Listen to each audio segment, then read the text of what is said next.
قیمتوں کی گراوٹ، ترقیاتی ممالک میں انوینٹری بلڈ اپ میں کمی اور ملک میں خام مال کی بہتر دستیابی کی وجہ سے انشاءاللہ آنے والے سال میں لارج سکیل مینوفیکچرنگ سیکٹر میں بھی بہتری آئے گی۔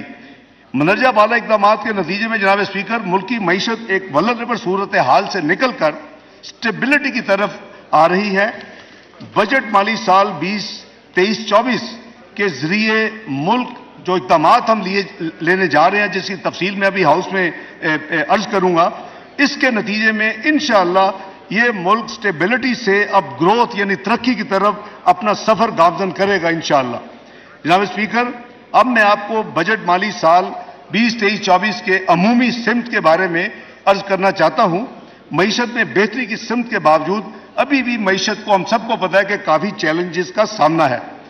ان حالات کے مد نظر ہم نے اگلے مالی سال کے لیے ترقی کا ہدف صرف 3.5% رکھا ہے، جو کہ ایک ماڈسٹ ٹارگٹ ہے۔ جلد ہی ملک میں جنرل الیکشن ہونے والے جو شیڈولڈ ہیں، اس کے باوجود اگلے مالی سال کے بجٹ کو ایک الیکشن بجٹ کی بجائے ایک ذمہ دارانہ بجٹ کے طور پر ترتیب دیا گیا ہے۔ یہ الیکشن بجٹ اگر ہوتا تو اس کی خد و خال کچھ اور ہوتی، لیکن حکومت کا یہ فیصلہ تھا کہ ہم نے پاکستان کی گروتھ، پاکستان کے معاشی انڈیکیٹر، پاکستان کی میکرو اکنامک ڈائریکشن، اس کو ہمیں مد نظر رکھ کے بجٹ بنانا ہے۔ یہ مجھے گائیڈنس تھی وزیر اعظم کی، اور الحمدللہ اس بجٹ کو اسی طرح ترتیب دیا گیا ہے۔ اب خد و خال دیکھیں گے اور کوئی بھی انڈیپینڈنٹ اینالسٹ جو ہے وہ کہے گا کہ یہ ملک کی ترقی کے لیے بجٹ ہے، اس میں کوئی سیاسی آبجیکٹو نہیں ہے۔ جناب اسپیکر، ہم نے بھرپور مشاورت کے بعد ان ایلیمنٹس آف ریئل اکانومی کو منتخب کیا ہے جن کی بدولت ملک کم سے کم مدت میں دوبارہ ترقی کی راہ پر گامزن ہو سکتا ہے۔ بجٹ تجاویز میں ہماری ترجیح ڈرائیورز آف گروتھ ہے، جس کی میں اب تفصیل جو ہے وہ میں پیش کرتا ہوں۔ سب سے پہلے ایگریکلچر یعنی زراعت کا شعبہ، اس کا ملکی معیشت میں ریڑھ کی ہڈی کی حیثیت ہے۔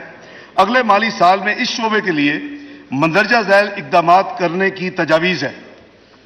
زرعی قرضوں کی حد کو جو اس سال وزیر اعظم نے اپ سکیل کر کے 1800 ارب لے کے گئے تھے، اس کو بڑھا کر 2250 ارب کیا جا رہا ہے زرعی قرضے۔ جناب اسپیکر، بجلی اور ڈیزل کے بل کسان کے سب سے بڑے اخراجات میں شامل ہیں۔ اگلے مالی سال میں وزیر اعظم نے فیصلہ کیا ہے کہ 50,000 ٹیوب ویلز کو شمسی توانائی یا سولر پر منتقل کرنے کے لیے اس بجٹ میں 30 ارب روپے مختص کیے گئے۔ نمبر 3، معیاری بیج یعنی ہائیبرڈ سیڈ یا بیٹر یا بیسٹ سیڈ ہی اچھی فصل کی بنیاد ہے۔ ملک میں معیاری بیجوں کے استعمال کو فروغ دینے کے لیے ان کی امپورٹ پر تمام ٹیکسز اور ڈیوٹیز ختم کی جا رہی ہیں۔ اس طرح سیپلنگز کی درآمد یعنی امپورٹ پر بھی کسٹم ڈیوٹی ختم کی جا رہی ہے۔ موسمی تبدیلی کی وجہ سے ہارویسٹنگ کی مدت کم سے کم ہوتی جا رہی ہے۔ ان کے ساتھ ساتھ اگر کسان تیسری فصل بھی اٹھانی ہے، اس کے لیے ضروری ہے کہ پکی ہوئی فصل کو جلد سے جلد اس کو سنبھال لے۔ اس کے لیے حکومت نے فیصلہ کیا ہے کہ کمبائن ہارویسٹرز کی ضرورت ہے، اور اس کے استعمال کو فروغ دینے کے لیے یہ فیصلہ ہے کہ اس پہ تمام ڈیوٹیز اور ٹیکسز کو ختم کر دیا جائے۔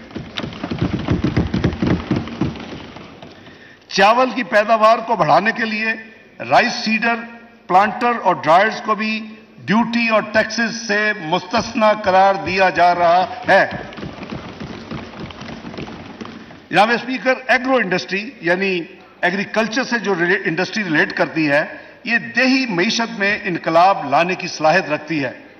بجٹ میں ایگرو انڈسٹری کو وزیر اعظم کی ڈائریکشن پہ کنسیشنل لونز کے لیے ایک اسکیم متعارف کی جا رہی ہے، اور اس کے لیے جو فرق ہوگا انٹرسٹ، اس کے لیے 5 ارب روپے کی ایلوکیشن اس بجٹ میں رکھی گئی ہے۔ جناب اسپیکر، زرعی اجناس کی اصل ویلیو ایڈیشن ان کی پروسیسنگ میں ہے۔ اس میں اجناس بالخصوص پھل اور سبزیوں کے ضائع ہونے کا احتمال بھی کم کیا جا سکتا ہے۔ اس کے علاوہ فوڈ پروسیسنگ یونٹس روزگار کے مواقع بھی فراہم کرتے ہیں۔ اس تناظر میں یہ فیصلہ کیا گیا ہے کہ دیہی علاقوں میں لگائے جانے والے تمام ایگرو بیسڈ یونٹس جو انڈسٹریل یونٹس ہوں گے، جن کا سالانہ ٹرن اوور پہلے بہت تھوڑا تھا، وہ پہلے چھوڑ تھا 80 کروڑ روپے تک ہوگا، ان کے تمام ٹیکسز 5 سال کے لیے ایگزمپٹ ہوں گے۔